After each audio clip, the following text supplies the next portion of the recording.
In today's tutorial, I'm going to show you guys how to go about adding Epson printers to your Windows 10 device. So whether it's a laptop, tablet, or desktop computer, if you want to go ahead and add that to your Windows system in today's tutorial, I'm going to have you covered. And without further ado, let's go ahead and jump right into it. So all you have to do is open up the search menu and you want to type in settings. Best result should come back with settings. Go ahead and open that up. And then you want to select the devices tile.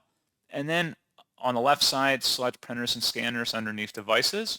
And then on the right panel, select the Add a Printer or Scanner button. Go ahead and make sure your printer is connected to your Wi-Fi network before proceeding with this, or if it's a physical connection, it should pick it up that way. If it's not populating in this list, you can select the printer that I want isn't listed, and then manually configure your Epson printer through this menu.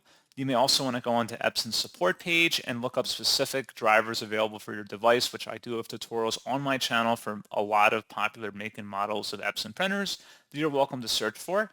So pretty straightforward process on all of that, guys. And as always, thank you for watching. I do hope that I was able to help you out, and I do look forward to catching you all in the next tutorial. Goodbye.